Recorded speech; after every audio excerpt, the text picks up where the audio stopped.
Manchester City signed Elliot Anderson for 116 million, not 130 million like Fabrizio first reported, 116 million. And my word, that sounds absolutely insane for a 23-year-old midfielder for Nottingham Forest. I understand you got to get with the times, but Elliot Anderson has just broken the British player transfer record. He's broken Man City's transfer record. Nottingham Forest had very strong leverage. He has had a contract until 2029. So honestly, with the World Cup going on as well, they were going to reject any bid that was coming in. They were going to get the max value. Also, Man United were interested, but unlucky lads. City are obviously not paying 160 million for what he is today. They're paying for what he could be over the next couple of years, what he could represent. He could be a mainstay in midfield. Obviously, his age matters. He has English status that matters so much. He's an England starter, so he has a bit more clout. Being Premier League proven is a big thing as well, because there's a Premier League merry-go-round right now of Tonali, Bruno Guimaraes, Walton, all these guys trying to get a move. And he fits a rare profile. He's not just a passer. He's not just a tackler. He's not just a runner. He combines everything: progression, physicality, defending, carrying, versatility, and that's why the fee gets a bit stupid. It gets a bit crazy. Elliot Anderson might be overpriced, but he is not overrated in the lazy way people think. I already know if he doesn't get bloody 20 goals or something, people are going to say, oh, he's 116 million. He's still a great player. Elliot Anderson is one of them serious hybrid 6 to 8s who can just do a bit of everything. He is the classic English midfielder. His whole profile is just built around physicality, progression and defensive work. Let's get about that pitch. Let's make ourselves known. Last season, in his rookie year, I think he was just a good midfielder. He was just a good Premier League midfielder. Then he made a step up this season to a serious elite profile midfielder. Now he's starting for England. He's the first choice on the team sheet, basically. His biggest thing that he's improved at is progression. That means he constantly moves the ball forward. No sideways passing, no just recycling possession. He gains territory. He gets his team up the pitch constantly for Nottingham Forest. I think his progressive actions are elite. His fields gained are elite if you want to go full NFL. His final third entries are elite.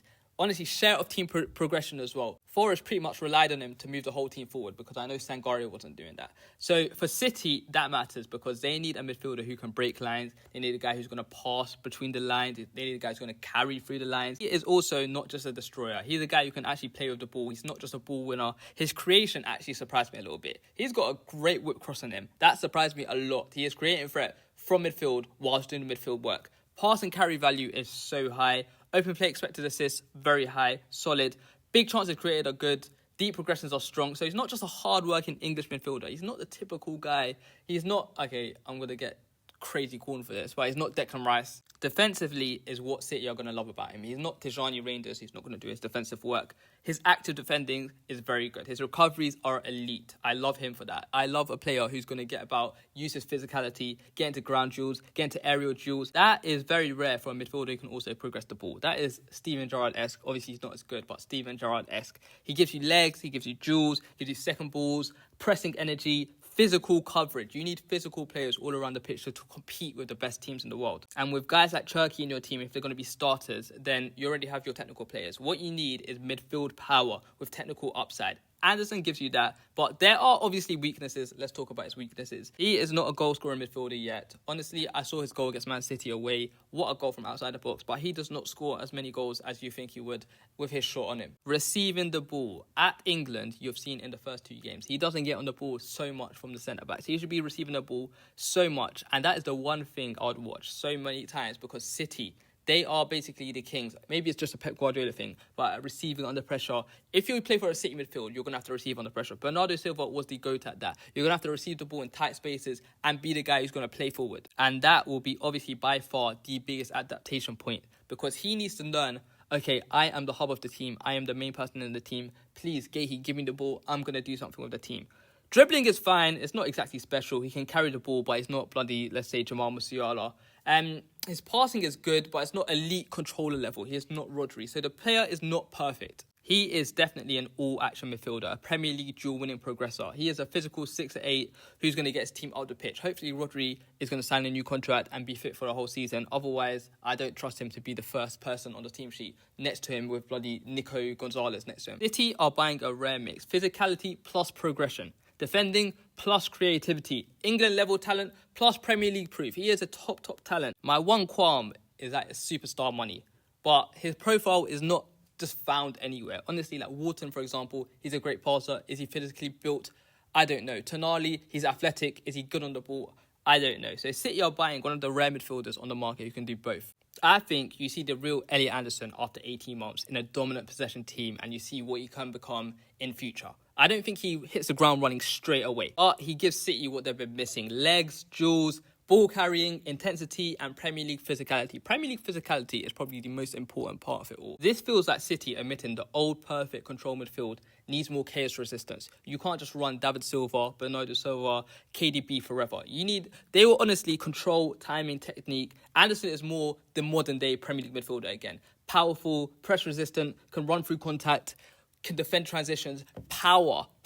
You need to compete with Declan Rice. 160 million is not a football fee. That is a scarcity fee. English, young, Premier League proven, physically ready, technically good, can play multiple midfield options. Obviously, he can play left centre mid, right centre mid, maybe as a 6. He can play all 3 midfield options, obviously not as a 10 probably. City are playing for the profile because there are not many midfielders who can do all of that without needing 2 years to adapt. Honestly, the key question is not, is he worth 160 million? It's more, can he become a 160 million pound player, basically in City's system? Can he look, wow, okay, you know Rodri won a Ballon d'Or. Is Rodri a Ballon d'Or player? No. But at City, he looked elite. That's where the debate is. If by the next World Cup, he can become Declan Rice, Jude Bellingham, light level, all face midfielders. Honestly, you know, right now we're looking at him like, okay, it's Elliot Anderson, but Declan Rice and Jude Bellingham are the other 2 midfielders. We need to look at them all on the same level. Then people will calm down. But if he just becomes a solid 8, a bloody Gareth Barry and Owen Hargreaves, then this fee will get laughed at in a couple of years. Like, wow, 116 million for bloody Elliot Anderson. So are City signing another elite English midfielder to go alongside Declan Rice and Jude Bellingham as £100 million pound-players?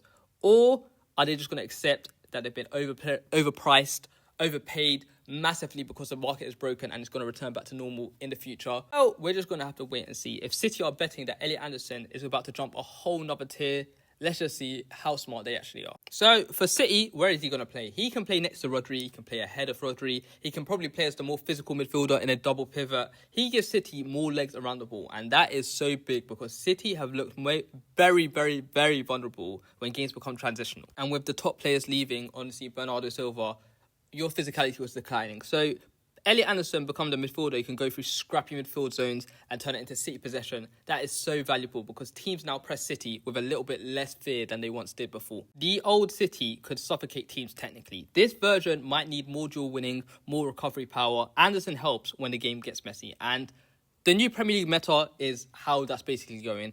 Honestly, every single midfield right now is battling for possession. It's so physical out there. The only thing is the Jack Grealish conundrum. I see Jack Grealish at Aston Villa dribbling, doing whatever. Then he turns into a City player and he's getting the ball passing backwards. So the risk, City might ask him to be too clean too quickly. At Forest, you allow him to be aggressive, instinctive. City demand positional discipline. And under Endo Maresca, I know what he's like. He's going to be asking, you stand here, you stand here. In international football and at Forest, he could be one of the most main engines, basically doing all the work. At City, he might have to become part of the machine. And I mean, it's not the worst thing, less responsibility, but it sounds simple, but it changes everything about how you play. Suddenly, you're just part of a team. You're not the whole team. Final verdict. The reaction is supposed to be extreme to this. 160 million for Elliot Anderson sounds insane. It sounds mad. But when you break down his profile, you can see why City like him. I mean, it's a huge overpay. Well done, honestly, Marinakis. You fleeced them nicely. I hope he spends it on all that nice drug money. Spend it on destabilising the whole area of the Mediterranean.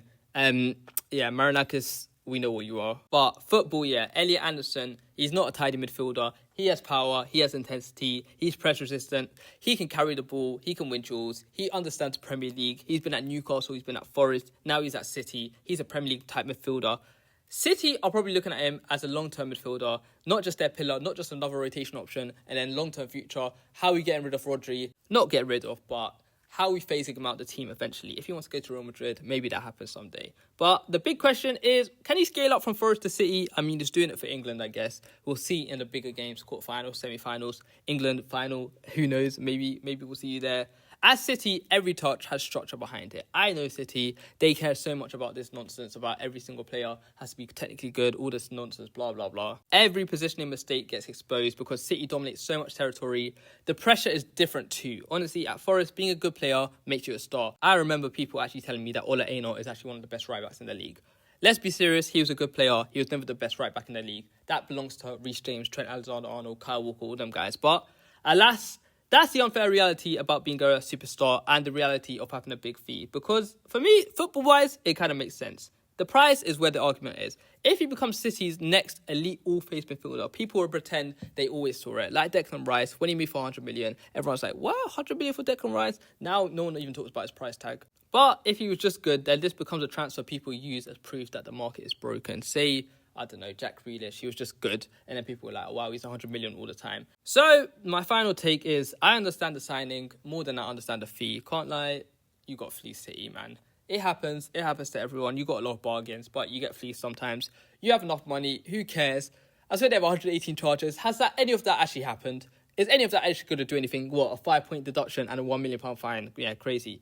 So, yeah, the player makes sense. The profile makes sense. The squad need makes sense. But 160 million means you can't just be good. Honestly, I'm sorry, Elliot Anderson, but you have to become one of the best midfielders in the league. And I believe you can. This is either City forecasting the next best Premier League midfielder and the next English midfielder who's going to run the midfield at 23, or the clearest sign yet in probably football history that the transfer market is basically broken and that £100 million players should always be attacker players like bloody Mbappe, Elise, whatever. You get my point. Anyways, like, comment, subscribe. Goodbye.